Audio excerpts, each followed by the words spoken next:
মনে আছে তুমি বলেছিলে রোজ সন্ধ্যার পরে, আর মনে আছে তুমি বলেছিলে রোজ সন্ধ্যার পরে এলো চুলে তুমি হাঁটাহাঁটি করো তোমার বাড়ি ছাদে। ঠিকানায় আমার নোটবুকে আছে, নেই কাছে। 3 নম্বর ভূতের গলি এটুকুই মনে আছে।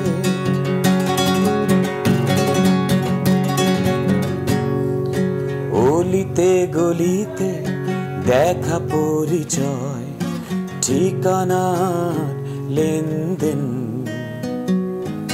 হৃদয়ের কোনো ঠিকানা থাকে না, কথাটা কি বুঝলেন? আসলে হৃদয়ের কোনো ঠিকানা থাকে না। অনেক জায়গায় দেখেছি, অনেক জায়গায় খুঁজেছি হৃদয়ের ঠিকানা কোথায়। আসলে হৃদয়ের কোনো ঠিকানা খুঁজে পাইনি। হৃদয়ের ঠিকানা কোথায় জানি থাকে। আর এই ধরনের কথা, অসাধারণ কথা লেখেন এই ধরনের অসাধারণ কিংবদন্তি বরেণ্য কথাশিল্পী হুমায়ূন আহমেদ। আজকে আমরা তাকে নিয়ে কিছু কথা বলবো, তাকে নিয়ে গল্প করব। তার কিছু দুজন খুব প্রিয় মানুষ, খুবই প্রিয় মানুষ আমাদের সাথে আছেন। আমাদের সাথে আছেন স্যার ইমদাদুল হক মিলন এবং তার সহধর্মিণী, তার খুব প্রিয় একজন মানুষ যাকে তিনি কুসুম বলে ডাকতেন, মেহরা আফরোজ শাওন।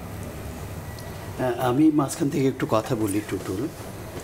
হৃদয়ের ঠিকানা কিন্তু আছে এবং হুমায়ূন ভাইয়ের হৃদয়ের ঠিকানাটা এখানেই বসে আছে।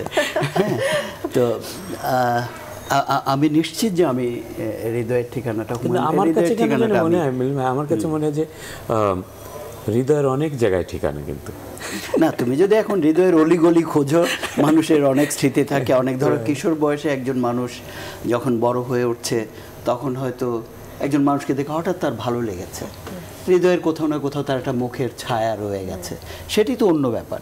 কিন্তু হৃদয়ের অংশ হয়ে ওঠা, হৃদয়ের টুকরো হয়ে ওঠা সম্পূর্ণ বলতে হবে যে হৃদয়ের স্থায়ী ঠিকানাও আছে কিছু, আবার কিছু টেম্পোরারি ঠিকানা আছে না? হ্যাঁ, নানা রকমের অলিগলি হৃদয়ের মধ্যে থাকবেই।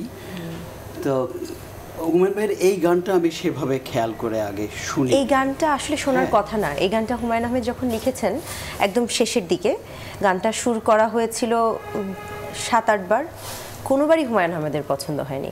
এবং টুটুল ভাই সুর করেছেন, একদম তরুণ একজন শিল্পীকে দিয়ে সুর করিয়েছিলেন হুমায়ূন আহমেদ। ইমন সাহা সুর করেছিলেন, একটাও হুমায়ূন আহমেদের ভালো লাগেনি। টুটুল ভাই নিজেই বলেছে, স্যার আপনার ভালো লাগবে কি? এটা এখন তুমি যেটা করলে এটা হচ্ছে টুটুল ভাইয়ের করা, এবং এটা হচ্ছে একদম সম্প্রতি 2015 সালে করা কৃষ্ণপক্ষ চলচ্চিত্রের জন্য আসলে নতুন করে আবার সুর করা হয়েছে।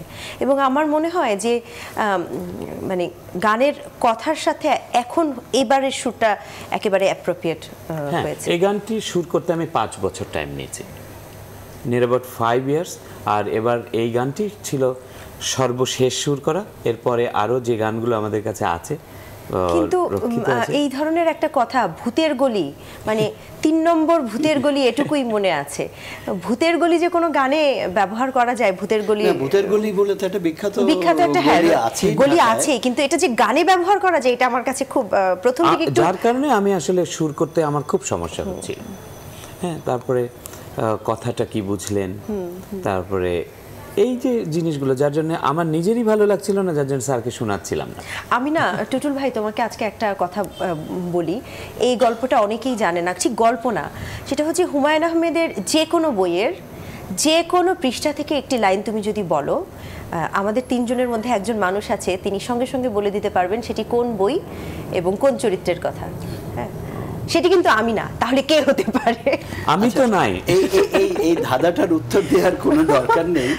আমি আসলে হুমায়ূন ভাইয়ের খুব মানে কি বলবো, গুণমুগ্ধ পাঠক বা একেবারে মগ্ন হয়ে থাকা এক ধরনের পাঠক থাকেন না, যে এই লেখকের সব কিছু পড়া, সব কিছু জানা। আমি তার সেরকম একজন পাঠক, এবং সেটা শুরু হয়েছিল 72 সাল থেকে, যখন নন্দিত নরকের প্রথম সংস্করণটা আমি হাতে পেলাম। এবং বিস্ময়করভাবে উপন্যাসটি পড়ে আমার মনে হয়েছিল যে এক নতুন ধরনের লেখা, নতুন জাতের লেখা। এত সরলভাবে জীবনে এরকম জটিল একটা গল্প বলা যায়, বিস্ময়কর মনে হয়েছে। এবং সেই বইটি প্রচ্ছদে এঁকেছিলেন জাফর ইকবাল এবং শামীম, তখন বোধহয় শামীম শিকদার, এই দুজনে মিলে বইটির ফার্স্ট এডিশনের কভার চেপেছিলেন। বইটি এখনও আমার কাছে আছে। তো এরপরে যখন হুমায়ুন ভাইয়ের অন্যান্য লেখাগুলো পড়লাম, ধরো তিনি আমেরিকাতে পড়তে যাওয়ার আগে তার বই বেরোলো সম্ভবত 3টা, নন্দিত নরকে, শঙ্খনীল কারাগার এবং নীল হাতি বলে তার ছোটদের একটি বই। তো এরপর সেই লেখকের আর কোনো খবর নেই। ফিরে আসার পরে তার একের পর এক বিচিত্রা ঈদ সংখ্যায়, অন্য ঈদ সংখ্যায়, খান ব্রাদার্স থেকে বই বেরোচ্ছে, স্টুডেন্ট প্রেস থেকে বই বেরোচ্ছে, তার লেখাগুলো সবই পড়তে শুরু করলাম। এবং একটা সময় 84 সালের দিকে তার সঙ্গে আমার পরিচয়, মনে হলো যে তার জীবনের সঙ্গে আমি জড়িয়ে যাচ্ছি। প্রতিদিন সন্ধ্যায় আমরা ইউনিভার্সিটি ক্লাবে গিয়ে আড্ডা দিচ্ছি, সেখানে কোনো দিন শামসুর রহমানও আসতেন, হুমায়ুন আজাদ থাকতেন, সালেহ চৌধুরী থাকতেন, হুমায়ুন ভাই, হুমায়ুন ভাই চুপচাপ বসে আছেন, সালেহ চৌধুরী গল্প বলে যাচ্ছে। সালেহ ভাইয়ের গল্পগুলো একটু বেশি লম্বা, এবং সালেহ ভাই এইভাবে বলতে বলতে হুমায়ুন আজাদ একটু ঠোঁট কাটা, তিনি বলেন যে সালেহ সাহেব আপনার গল্প একটু বেশি লম্বা হয়ে যাচ্ছে। আবার সালেহ ভাই কোনো গল্প শুরু করতে গেলেই বলছে যে কতখানি লম্বা, কতখানি। হুমায়ুন ভাই, আমি হচ্ছে শ্রোতা। হুমায়ুন ভাই তখন খুবই কম কথা বলেন, চুপচাপ সিগারেট খান। আমরা কোনো সন্ধ্যায় তাকে অন্যান্য বিষয়ে উৎসাহিত করার চেষ্টা করেছি, সেগুলোর উনি ধারে কাছেও যেতেন না। যাই হোক, সেই যে আমাদের জীবনটা শুরু হলো, তারপর হুমায়ুন ভাইয়ের একের পর এক লেখা, তার প্রত্যেকটা লেখার সঙ্গে কোনো না কোনোভাবে সেদিন ধরো হুমায়ুন ভাইয়ের এই যে পুরস্কারের অনুষ্ঠানটিতে, হুমায়ুন আহমেদ সাহিত্য পুরস্কার, যেটা হাসান আইজুল হক এবং শকরিত নুমান পেলেন, সেখানে তুমি বলছিলে যে দেয়াল উপন্যাসটির প্রথম পাঠক তুমি। হুমায়ুন ভাই 5 জন মানুষকে উপন্যাসটির কপি পাঠিয়েছিলেন। আমার মনে হয় তুমি প্রথম পড়েছো, সেটাও আমি জানি। এই 5 জনের একজন আমি জানি। হ্যাঁ, আমি লেখাটা পড়ে হুমায়ুন ভাইয়ের সঙ্গে একটা কথাও বলেছিলাম। যাই হোক, তার লেখা আমি মন্ত্রমুগ্ধের মতো পড়েছি, এবং আপনার মনেও থাকে লেখাগুলো, এটাই বেশ অবাক ব্যাপার। দেখো শাওন, মনে থাকার একটা কারণ হচ্ছে সেই লেখাই তো তোমার মনে থাকবে যা তোমার হৃদয় জয় করে, তোমার মন হৃদয় দাগ কাটে যে লেখাগুলো। না হলে তুমি কেন মনে রাখবে? স্যারের যে গানগুলো, আমি স্যারের লেখা যে গানগুলো সুর করেছি, ওগুলো না আমি কখনো ফোনে রেকর্ড করিনি। হয় না, একটা রেকর্ডারে রেকর্ড করে রাখে, তারপরে ওটা আবার শুনে, আবার আমরা অনেক সময় কাজ করি যখন তখন ওটা শুনে আবার রেফারেন্স নিয়ে আমরা মিউজিক কম্পোজিশন করি। তো স্যারের কোনো লেখা আমার কখনোই, আমি তো খেয়াল করে দেখলাম যে তোমার কথাগুলোও মনে আছে, কারণ অন্য গানের ক্ষেত্রে দেখি তুমি সামনে একটা লেখা নিয়ে দাঁড়াও যে কথাগুলো মনে থাকে কিনা। হুমায়ুন আহমেদের গানগুলোর কথাও দেখি তোমার মনে থাকে না। সেটারও একটা কারণ আছে, ওই কারণটাও কিন্তু হৃদয়ের। হুমায়ুন আহমেদের গানের কথা ওর মনে থাকবার কারণ হচ্ছে সেও তো দিনের পর দিন হুমায়ুন ভাইয়ের সান্নিধ্যে গিয়েছে। হুমায়ুন ভাইয়ের কোনো কিছু তো ভুলে থাকা কারো পক্ষে সম্ভব না। ও হুমায়ুন ভাইয়ের গান করছে, ওর আমি মনে করি ওর একটি শব্দ ভুলে যাওয়ার অধিকারও নেই, একেবারেই নেই, এবং সেটা সে অত্যন্ত যত্নেই পালন করেছে। তো আমি যেটা বলতে চাই শাওন, আমি গত কিছুদিন ধরে, গত 2-3 বছর ধরে, অর্থাৎ হুমায়ুন ভাই চলে যাওয়ার পর থেকে আমি লক্ষ্য করলাম যে আমি একটু সাহিত্য নিয়েই কথা বলি, আমি যে জগতের মানুষ। কারণ আমরা দুজন অনেক কথা বলি, অনেক অনুষ্ঠানে কথা বলি, আপনাকে আমরা খুব কম পাই, সেজন্য আপনার কাছ থেকে অনেকগুলো গল্প আমরা শুনতে চাই। আমি একটু সাহিত্য নিয়ে কথা বলি। যেটা আমি বলতে চাইলাম সেটা হচ্ছে, গত কয়েক বছর ধরে, ধরো হুমায়ুন ভাই চলে যাওয়ার পরে, আমি এমন কিছু মানুষকে হুমায়ুন ভাইকে নিয়ে কথা বলতে দেখি যারা আগে হুমায়ুন ভাইকে নিয়ে কথা বলতেন না। তারা হুমায়ুন ভাইকে পছন্দ করতেন না, হুমায়ুন ভাইয়ের লেখা পছন্দ করতেন না। এমন সংকলনও বেরিয়েছে যারা বাংলাদেশে অনেক অখ্যাত লেখকের লেখা গ্রহণ করা হয়েছে, হুমায়ুন ভাইয়ের লেখাটি সেখানে নেই। এই কাণ্ডও তো আমাদের দেশে হয়েছে। সেই মানুষগুলোকে আজকে যখন আমি দেখি হুমায়ুন ভাইকে নিয়ে উচ্ছ্বসিত বড় বড় বক্তৃতা দিচ্ছেন, কথা বলছেন, আমার খুব মজা লাগে। যে আমি যদি হুমায়ুন ভাই বেঁচে থাকতেন, হুমায়ুন ভাই খুব হাসতেন এই নিয়ে এবং খুব মজা করতেন, ঠাট্টা করতেন। এই ঠাট্টাটা কিন্তু হুমায়ুন আহমেদ করে গেছেন যে আমার মৃত্যুর পর কে কিভাবে রিয়্যাক্ট করবে, কে বক্তৃতায় কি বলবে, এরকম বেশ মজার কিছু কথা, যে কার চোখে পানি আসবে না কিন্তু অনেক কষ্ট করে পানি আনার চেষ্টা করবে, এরকম রসিকতাও কিন্তু তিনি করেছেন। এর ফলে যেটা আমার মনে হয় যে এই মানুষগুলোর মধ্যে কোথাও এক ধরনের, কি বলবো আমি, এক ধরনের সাহিত্য নিয়ে চালাকির একটা প্রবণতা আছে। নয়তো হুমায়ুন আহমেদ বেঁচে থাকা অবস্থায় তার যে সর্বশেষ দিককার লেখা বা তার প্রথম থেকে শেষ পর্যন্ত লেখা, আমি যদি ধরো নন্দিত নরকে থেকে দেয়াল পর্যন্ত না গেলাম, মধ্যাহ্ন পর্যন্ত যাই, যদি যাই, তাহলে প্রত্যেকটা স্মরণীয় লেখা, অজস্র স্মরণীয় লেখা। আমার কাছে খুব মজা লাগে। এবং এই শ্রেণীর লোকগুলো কখনো কখনো হুমায়ুন আহমেদকে বিচার করে শুধুমাত্র হিমু এবং শুধুমাত্র হিমু দিয়ে। হ্যাঁ, অবশ্যই।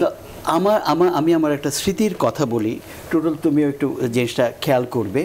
সেটা হচ্ছে হুমায়ুন ভাই মধ্যাহ্নর প্রথম পর্ব লিখলেন, আমি উপন্যাসটি পড়ে এত বেশি এক্সাইটেড, আমি একদিন গিয়ে বললাম তুমি শেষ করছেন না কেন শেষ পর্বটা? এবং তুমি জানো যে আমি মাঝে মাঝে তাকে নানা বিষয়ে তাড়া দিতাম।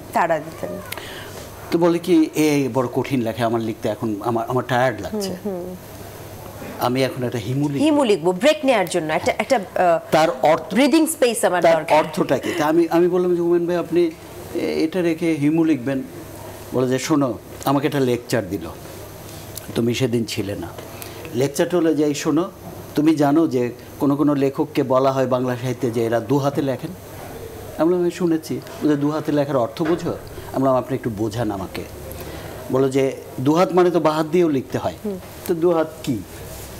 তা আমি এত লেখালেখি, তা আমি ডান হাত দিয়ে মধ্যাহ্নটা লিখি, যে জন্য আমার খুব টায়ার্ড লাগে, আর আমি বা হাত দিয়ে হিমু লিখি। এবার বুঝছো দুহাত দিয়ে লেখা কাকে বলে? কিন্তু কথা হচ্ছে তিনি যে আমাকে বাহাতের লেখা বললেন, সেরকম একটা চরিত্র তো বাংলা সাহিত্যে কেউ তৈরি করে না। হিমু অবিস্মরণীয় জনপ্রিয় একটি চরিত্র। কিন্তু কথা হচ্ছে হুমায়ুন ভাই যখন লিখতেন, হুমায়ুন ভাই তার বিনোদনের জন্য লিখতেন, এবং সেটা লিখে তিনি নিজে আরাম পেতেন। এই কথা আরাম পেতেন, তার কলম যেদিকে যাচ্ছে সেদিকে চরিত্রটি যাচ্ছে, হিমু তার পাগলামো করছে, সবকিছু করছে। কিন্তু পাশাপাশি যখন তিনি মিসির আলী লেখেন, সেটা হচ্ছে খুব বুদ্ধিদীপ্ত লেখা, ওটা আবার মাথা দিয়ে লিখতে হয়। তো এই যে ব্যাপারগুলো আমি যে কারণে এই কথাটা তুললাম, সেটা হচ্ছে যে যারা হুমায়ুন আহমেদকে শুধুমাত্র হিমু দিয়ে বিচার করেন, শুধুমাত্র মিসির আলী দিয়ে বিচার করেন, তাদের বিচারটা ঠিক না। এরা হুমায়ুন ভাইয়ের প্রতি অবিচার করা হয়। আমার বলতে চাওয়ার কথাটাই এটা যে হুমায়ুন ভাইয়ের সব লেখা তাদের পড়া উচিত। আর পাশাপাশি আমার আরেকটা জিনিস মনে হয় কি, যে হিমুর যারা তরুণ পাঠক, তারাও আসলে হিমুকে ঠিকমতো ধারণ করতে পারেনি। তারা হিমুকে ধারণ করেছে শুধু হিমুর হলুদ পাঞ্জাবি এবং খালি পা এবং কিছু পাগলাটে ব্যবহার দিয়ে। হিমু কিন্তু শুধু ওই পাগলাটে ব্যবহারের হিমুর জীবন দর্শনটাই তো হিমুর জীবন দর্শনটাই বুঝতে পারেনি। হিমু কিন্তু অনেক এরকম রসিকতার মধ্যে দিয়ে অনেক গুরুত্বপূর্ণ মেসেজ কিন্তু হিমু দেয়। এগুলোকে আমি মনে করি না কেউ আসলে ঠিকমতো ফলো করতে পারছে। এখনকার তরুণরা নানান ধরনের দেখছি হিমু হতে চাওয়া বা হিমু হওয়া, হিমুর অনেক গ্রুপ এখন দেখি আমরা বিভিন্ন অনুষ্ঠানে, কিন্তু ঠিকমতো হিমুর দর্শনটা আসলে সবাই ফলো করতে পারে। কিন্তু সেটাই তো ফলো করা দরকার। একজন লেখক এত স্মরণীয় কাজ রেখে গেছেন, তো তার কাজগুলো নিয়ে তো সেভাবে চিন্তা করতে হবে পাঠককে, যারা সমালোচক তাদেরকে, যারা নতুন লেখক তাদেরকে। যদি সেভাবে না ভাবা হয় তাহলে তো আসলে উপরে আমরা বলছি, কিন্তু তার যথার্থ মূল্যায়নটা করা হচ্ছে না। একটা গান শুনি। হ্যাঁ, টুটুল ভাই যে কোনো একটা গান তোমার পছন্দের শোনাও, এবং সেই গানের একটা গল্প বলে তারপরে শোনাও।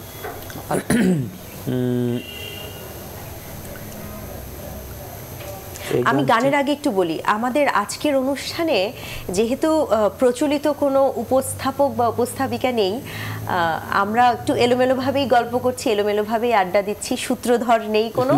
এবং যখন বিজ্ঞাপন বিরতি আসবে, আমাদের এখানে যারা কলাকুশলীরা আছেন কেউ একজন হাত ইশারা করে আমাদের বলে না দিলে কিন্তু আমরা বিরতি দিতে পারবো না। গানে চলে যাই। আমরা বিরতি না নিয়েই চালিয়ে গেলাম, ওরা ওদের মতো বিরতি দিয়ে দিল। আজকে পূর্ণচন্দ্র, এবং ৬৮ বছর পরে এইরকম একটা চাঁদ দেখা যায়। জানো, ৬৮ বছর আগে আজকের দিনে হুমায়ুন আহমেদের বয়স ছিল একদিন। কি কাকতালীয় এবং কি কোইন্সিডেন্স যে আমরা তাকে নিয়ে কথা বলছি। নিশ্চয় পৃথিবীতে অনেক মানুষ আছে তাকে নিয়ে কথা বলছেন আজকে। তো তার জন্মদিন উপলক্ষেই আমাদের এখানে বসা। তো এই স্যারের জন্মদিনে আমি একটা গান সুর করে উপহার দিয়েছিলাম, ওই গানটা গাই, এবং ওখানে ছিলেন বিখ্যাত লেখক সুনীল গঙ্গোপাধ্যায় এবং তার স্ত্রী, এবং আরও মিলন ভাই তো ছিলেনই। এই মানুষগুলো আমাদের তো একটা পুরো গ্রুপই ছিল, মানে একসাথে স্যার আমাদেরকে এক করে দিয়ে গেছেন। তো গানটির নাম হচ্ছে ময়ূরাক্ষী।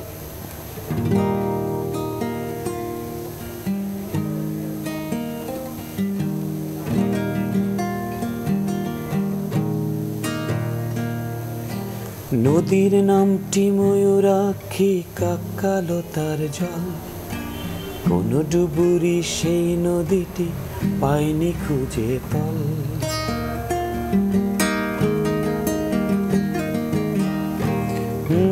নদীর নামটি ময়ূরাক্ষী, কাকালো তার জল, কোন ডুবুরি সেই নদীটির পায়নি খুঁজে তল।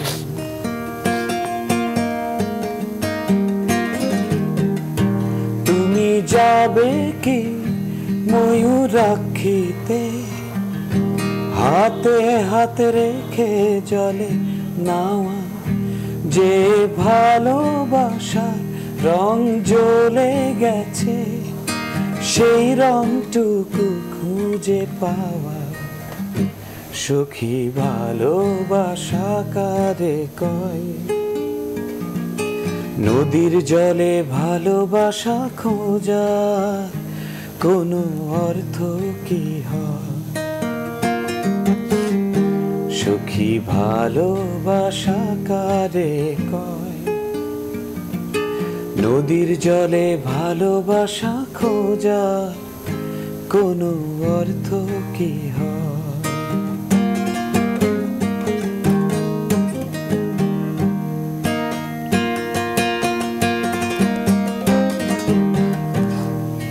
কন্যায় আমার কথা শোনো, নদী প্রান্তরে বনে জঙ্গলে ভালোবাসা নেই কোনো।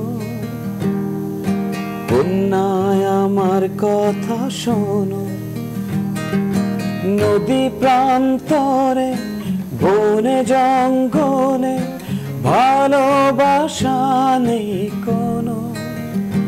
ভালোবাসা থাকে চোখের মাঝে, চোখে চোখে শুধু চাওয়া, তাই চোখের জলে তোমার আমার ভালোবাসা খুঁজে পাওয়া।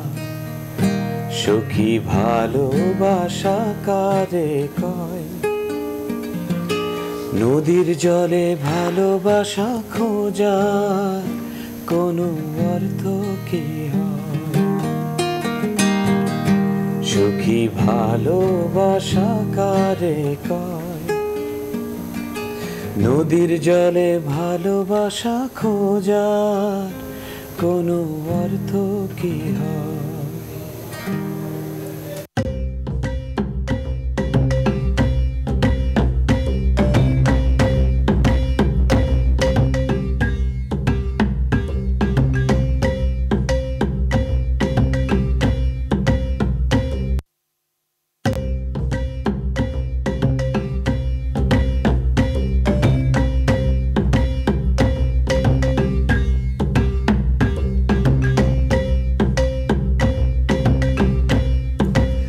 ফিরে এলাম গানের গল্পটা নিয়ে।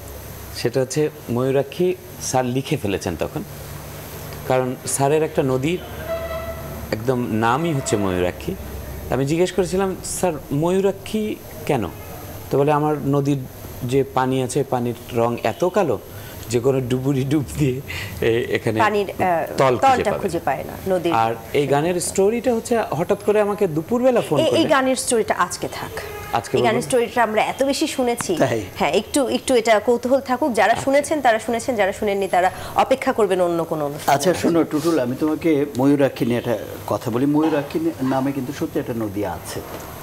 ময়ূরাক্ষী নদীটি পশ্চিমবঙ্গের কোনো একটা অখ্যাত জায়গা। হ্যাঁ, ময়ূরাক্ষী নামে একটি নদী আছে। ময়ূরাক্ষী মোটামুটি একসময় বিখ্যাত নদী ছিল, কিন্তু শব্দটি এত সুন্দর, হুমায়ুন ভাই এটাকে, এই শব্দটি হুমায়ুন ভাইয়ের খুবই পছন্দ হয়েছিল। যেমন তুমি তো, তোমার তো জানবার কথাই, হিমু নামটি হুমায়ুন ভাই কোথা থেকে নিয়েছিলেন তুমি জানো? যে সুবোধ ঘোষের শুনো বরনারীতে একটি ক্যারেক্টার ছিল যার নাম ছিল হোমিও হিমু, কিন্তু হুমায়ুন ভাই হিমুটা রাখলেন, কিন্তু হিমুকে তিনি নিলেন হিমালয় থেকে। যে হিমালয় থেকে নেওয়ার অর্থটাই হচ্ছে, আমার মনে হয় হিমুর পাঠকরা অনেকে এই জিনিসগুলো ভাবেন না। হিমালয় থেকে নেওয়ার অর্থটাই হচ্ছে তার মহত্ব, তার বরত্ব, তার দর্শনটাকে ধারণ করা। এই জায়গাটা নিয়ে আসলে এইগুলো আমার মনে হয় মাঝে মাঝে এই কথাগুলো বলা হিমুর বাবা যে হিমুকে মহাপুরুষ হিসেবে তৈরি করার জন্য যে প্রক্রিয়ার মধ্য দিয়ে তাকে নিয়ে গিয়েছিল, এই যে হিমুর শৈশবের যে প্রক্রিয়াগুলো, এগুলো নিয়ে কিন্তু আসলে কোনো কথা হয় না কোথাও, বা কোনো আলাপচারিতায় আসে না। যাই হোক, মানে যেটা বলতে চাইলাম সেটা হচ্ছে যে অনেকে বলে থাকেন হুমায়ুন আহমেদ খুবই হালকা চালের লেখক, খুবই অমুক ধরনের লেখক, তমুক ধরনের লেখক, আর তার গুণমুগ্ধ পাঠক তো কোটি কোটি। কিন্তু যারা হালকা চালের মানে কথা বলে থাকেন তাদেরকে আমি মাঝে মাঝে একটা কথা বলি, এগুলো তোমাদের সঙ্গে শেয়ার করা হয় না কখনো, দেখা টাকা এখন একটু কম হয় বলে বলা হয় না। সেটা হচ্ছে যে শরৎচন্দ্র তো হুমায়ুন ভাইয়ের আগে বাংলা সাহিত্যের সবচেয়ে জনপ্রিয় লেখক শরৎচন্দ্র। শরৎচন্দ্রের কঠিন কঠিন সব উপন্যাস আছে যেগুলোকে সাহিত্য মূল্যের দিক দিয়ে এক শ্রেণীর বিজ্ঞ সমালোচক বিশাল কাজ মনে করেন। ধরা যাক শ্রীকান্ত, গৃহদাহ কিংবা চরিত্রহীন, এইসব উপন্যাস। কিন্তু শরৎচন্দ্রের কোন উপন্যাসটা বাঙালি পাঠক মনে রেখেছে দেবদাস, যেটা উনি প্রায় বাতিল করে দিয়েছিলেন খারাপ লেখা হিসেবে, যে মানে হালকা চালের প্রেমের একটি উপন্যাস, অনেকদিন প্রকাশই করতে চাননি। কিন্তু এই দেবদাস নিয়ে 6টা সিনেমা হয়েছে, 6বার সিনেমা হয়েছে। এখনো যদি আবার এই বছরে সেটা সুপার ডুপার হিট করবে। এখন এবং সেই দেবদাসের শেষের যে কথাটা, মরণে ক্ষতি নেই, হ্যাঁ, এই কথাটা কিন্তু মানে দেবদাসকে যতই বাতিল করে দেওয়া হোক না কেন, এই কথা কিন্তু একটু বাতিল করতে পারবে। দেবদাসকে যারা বাতিল করেছে তারা তো বোকার মতো বাতিল করেছে। মানুষ যাকে হৃদয়ে ধারণ করে তাকে তুমি বাতিল করার কে? তুমি কি বাতিল করবা তাকে? এখন দেবদাস এমন একটি উপন্যাস, দেবদাস এমন প্রভাব বিস্তার করেছিল। দেবদাস উপন্যাসটি বেরোবার পরে যখন সারা বাঙালি, মধ্যবিত্ত বাঙালি পাগল হয়ে গেল উপন্যাসটির কারণে, প্রেমিক প্রেমিকারা পাগল হয়ে গেল, এবং দেবদাস নাম রাখা ছেড়ে দিল মা বাবারা, যদি তাদের সন্তানের জীবন, ছেলেটার জীবন দেবদাসের মতো হয়। সত্যি এগুলো হচ্ছে ইতিহাস। কিন্তু সেই দেবদাস আমরা বলি যে ওটা কালোত্তীর্ণ হবে না, এটা কালোত্তীর্ণ হবে, এটা কালকে অতিক্রম করে যাবে না, এটা দুদিন পর মানুষ ভুলে যাবে। কোনটা কাল অতিক্রম করবে বা কোনটা না করবে, আমি বা তুমি কি এই সময়ে বসে এটা বুঝবো? হুমায়ুন আহমেদের কোন লেখা কোনটা কতদিন বেঁচে থাকবে, কোনটা কত বছর পরে মানুষ মনে রাখবে, এটা কি আমরা এখন বলতে পারবো? শরৎচন্দ্র তার জীবদ্দশায় কল্পনাই করেননি তার দেবদাস এরকম একটা পর্যায়ে পৌঁছাতে পারে। তিনি তো তার বিবেচনায়ও অনেক বলতেন যে এই আমার শ্রীকান্ত অনেক ভালো লেখা, এই আমার অমুকটা ভালো লেখা। হুমায়ুন ভাইও তার অনেক লেখা নিয়ে বলতেন যে দূর রাখো তো এটা। আমি লীলাবতীর কথা বললে রেগে যেতাম, এই তুমি শুধু লীলাবতী লেখাটার কথা। হ্যাঁ, কিন্তু আমার কাছে অসামান্য উপন্যাস মনে হয়েছে তার। লীলাবতীর এমন একটা ছোট্ট চরিত্র ছিল যে একটি বোন, আরেকটা বোন পানিতে ডুবে যাচ্ছে, আর অন্য বোনটা লাফ দিয়ে গিয়ে পড়েছিল ওকে বাঁচাবার জন্য, ওই বোনটাই ডুবে মারা যায়। তো এই যে কোন উপন্যাস সময় অতিক্রম করে যাবে, কোনটা পাঠক মনে রাখবে, এবং কোনটা বড় মানে মোটা বই হলে সেটাই একটা ভালো কাজ, এবং সেটা এই যে অবস্থাটা স্বল্প পরিসরের বা চিকন বই হলে সেটা ভালো কাজ না।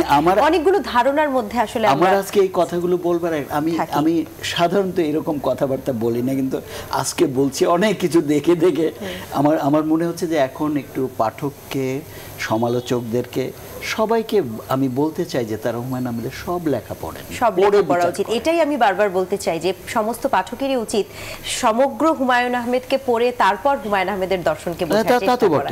দুই একটি বই পড়ে হুমায়ুন আহমেদকে বুঝে ফেলার চেষ্টা করাটা আসলেই ঠিক না। আমরা একটু মজার গল্পে বা একটু হালকা গল্পে চলে যাই। মিলন আঙ্কেল, লেখার পাশাপাশি করেননি হুমায়ুন আহমেদ এমন কি কোনো কাজ আছে? এটা আমি ছবি এঁকেছেন, গান লিখেছেন, বিজ্ঞাপন তৈরি করেছেন, ম্যাজিক খুব ভালো দেখাতেন। অনেক দর্শক জানেন না তিনি সিনেমাতে গানের কোরিওগ্রাফিও করেছেন, যদিও নাম দেননি। শ্রাবণ মেঘের দিনের যে বিখ্যাত যে গানটি একটা ছিল সোনার কন্যা মেঘ বরণ কেশ, বা এছাড়া শ্রাবণ মেঘের দিনের সবগুলো গানই তার কোরিওগ্রাফি করা। কিন্তু যখন টাইটেলে নাম দেওয়ার কথা আসলো উনি বললেন নৃত্য পরিচালক হুমায়ুন আহমেদ। এই জিনিসটা মনে হয় খুব একটা ভালো হবে না, সুতরাং নাম দেওয়ার দরকার নেই। তো মনে হয় শিল্পকলার এই কোনো মাধ্যম তিনি বোধহয় বাদ রাখেননি, গান গাওয়া ছাড়া। গান মনে হয় গাননি, অভিনয়ও করেছেন। অভিনয় করেছেন একদম ছাত্র জীবনে করেছেন স্কুলে, এটা তো আপনি জানেন।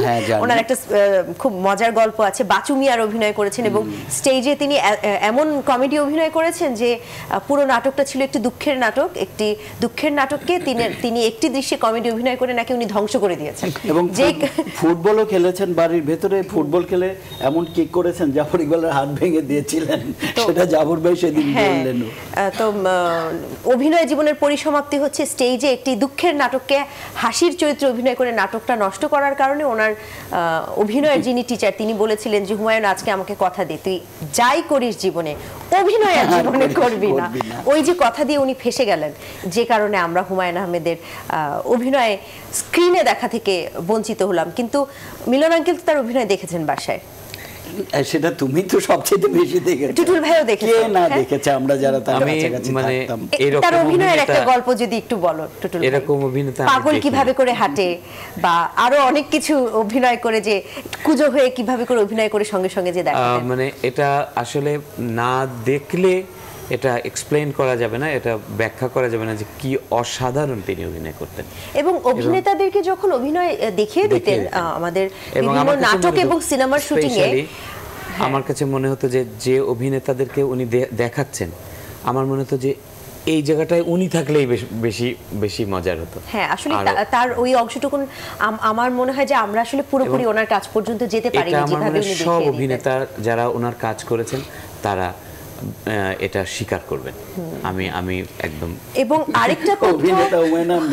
আরেকটা তথ্য দর্শকরা জানেন না, সেটা হচ্ছে হুমায়ুন আহমেদের সমস্ত চলচ্চিত্রে, মানে সবকটি চলচ্চিত্রে কোনো না কোনো একটি চরিত্রের ভয়েস উনি দিয়েছেন, ডাবিং করেছেন। হ্যাঁ, শ্রাবণ মেঘের দিনে যেমন একটি কৃষক কাজ করছিল, ডাক্তার মেয়েটি যে যাচ্ছে তাকে উঠে দাঁড়িয়ে সালাম দিতে হবে, তিনি এই যে জাস্ট একটা ছোট্ট কথা, সালাম আলাইকুম ডাক্তার সাহেব, এই ডাবিংটা উনি খুব আগ্রহ নিয়ে বলেন এটা আমি বলবো, এবং গলা বিভিন্নভাবে পরিবর্তন করে কোনটা বললে সুন্দর হবে। আগুনের পরশমণিতেও তিনি একটি চরিত্রে ডাবিং করেছেন, ঘেটুপুত্র কমলাতেও ছোট ছোট এক ডায়লগের একটা চরিত্র উনি কিন্তু ডাবিং করতেন এবং বলতেন আমি নিজেই জানতাম, এবং বলতেন একটা ছাপ রেখে যাই, কারণ হিচকক তার প্রতিটি ছবিতে তার কিন্তু একবার হেঁটে যেতেন। তার যেহেতু পছন্দের একজন ডিরেক্টর ছিলেন হিচকক, তিনি ওই জিনিসটা মাথায় থাকতো যে আমি একটু হিচককের মতো আমি কোন প্রতি ছবিতে একটু ছাপ আমার রেখে যাব। মানে ঘেটুপুত্র কমলাতে আমি ধরতেই পারিনি স্যারের আছে ভয়েস, হয় সালাম দেওয়া নয় এরকম ছোট একটি দুটি ডায়লগ ছাড়া, একটি ডায়লগ দুটিও না, এরকম ছাড়া হয়নি। আর গান গাওয়ার চেষ্টার কথা তো উনি নিজেই লিখে গেছেন যে গান গাওয়ার অনেক চেষ্টা ওনার ছোটবেলায় ছিল, বড়বেলায়ও ছিল। আমার একবার দুর্ভাগ্য হয়েছিল ওনার গানের শিক্ষকতা করার চেষ্টা করবার, যে উনি খুব আয়োজন করে বসলেন একটি গান শিখতে চান, সেটি হচ্ছে সকাতরে ওই কাঁদিছে সকলে শোনো শোনো পিতা। তো ওনার এত প্রিয় গান, আমিও খুব গম্ভীরভাবে বসলাম হারমোনিয়াম নিয়ে, তো আমি গাই একদিকে তার সুর যায় আরেক দিকে।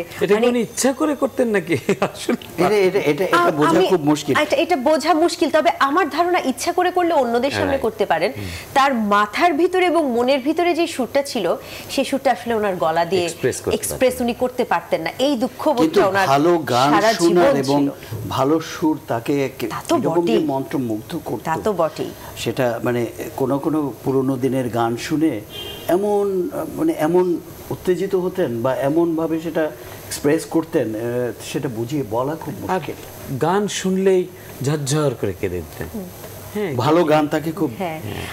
আমার মনে আছে যে আমরা যখন নিউ ইয়র্কে যখন চিকিৎসা করতে গেলাম, তখন আমরা একদম বেছে বেছে যেই জিনিসগুলো না হলেই নয়, আমরা তো একটি বাসা ভাড়া করলাম থাকার জন্য, তো কিছু জিনিসপত্র থাকার জন্য একটা খাট, ড্রয়িং রুমে টিভি দেখার জন্য একটা সোফা, একটা ছোট্ট হলেও টেলিভিশন, যেগুলো আমাদের মানে একেবারে মাস্ট লাগবেই জীবন ধারণের জন্য। কিন্তু হুমায়ুন আহমেদ শৌখিনতার জন্য একটি জিনিস কিনেই ফেললেন, সেটি হচ্ছে একটি মিউজিক সিস্টেম। উনি বলেন এটি ছাড়া আমার চলবে না, কারণ রোজ সকালে ঘুম থেকে উঠেই আমাকে গান শুনতে হবে, এবং প্রতিদিন সকাল আমার ঘুম ভাঙতো একটি চমৎকার একটি সুরের মধ্য দিয়ে, ঘুম ভেঙেই গান ছেড়ে দিই। শাওন, এখন আমরা টুটুলের গান শুনবো এবং আমি আমার আমার মনে হয় ওর গানের মধ্য দিয়ে আমরা অনুষ্ঠানটা শেষ করব। সুতরাং তুমি এমন একটা গান হুমায়ুন ভাইয়ের করবে যেটা আমাদের মন ভালো করে দেবে, অথবা আমাদেরকে একটু স্মৃতিকাতর করবে, অথবা আমরা খুব বিষণ্ণ হব। তুমি আমি আজ সেরকম একটা ভেজাবো গান চোখ করতে সমুদ্র চাও। জলে। এই গানের মধ্য দিয়ে আমরা আমার মনে হয় অনুষ্ঠানটা আমরা শেষ করব। এই গানটি দিয়ে আমি শুরু করেছিলাম স্যারের গানের সুর করা, তো তারপরে কত গান সুর করা হয়েছে। আজকে যদি স্যার থাকতেন আমাদের মাঝখানে নিশ্চয়ই এই গানটি গাইতে বলতেন। জীবনে আমাদের মাঝখানে টেলিভিশনে আসতেন না। আমি বহুবার চেষ্টা করেছি, আমাকে আমিই পারি নাই। একটা ইন্টারভিউ নেওয়ার অনেক চেষ্টা করেছেন বড় একটা কাজ করার জন্য। আমি কিন্তু তার খুব ঘনিষ্ঠ ছিলাম, এটা তোমরা জানো। আমাকে উনি বলছেন যে আমি এটা করব। বস, আমি টেলিভিশন যে আমাদের সামনে আছে আমি কিন্তু ভুলে গিয়েছি। মানে এই সময় আমরা যদি বসতাম তাহলে নিশ্চয়ই স্যার বলতেন কি যে সমুদ্র জলে গানটা, সমুদ্র জলে গানটা করো, সেটা দিয়ে শুরু করতাম আর চাঁদনি পশর দিয়ে তো শেষ করতাম। তো আজকে কি দিয়ে শেষ করবে? আজকে সমুদ্র জলে দিয়ে, কারণ এই গানটা না সব সময় গাওয়া হয় না। আর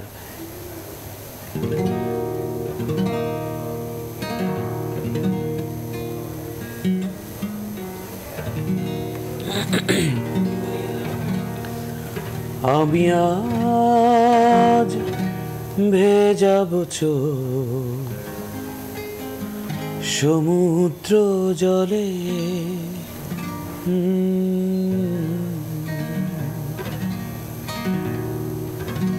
ও সমুদ্র কাছে আসো, আমাকে ভালোবাসো, আদরে লুকায়ে রাখো তোমারও অঞ্চলে। আমি আজ ভেজাবো চোখ সমুদ্র জলে।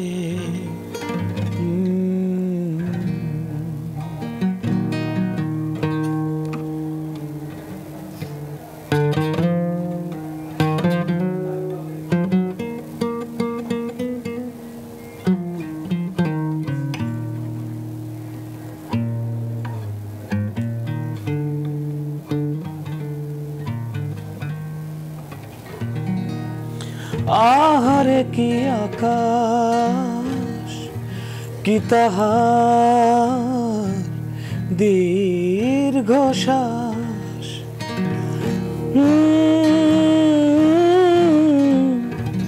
আহারে কি আকাশ, কি তাহার দীর্ঘশ্বাস,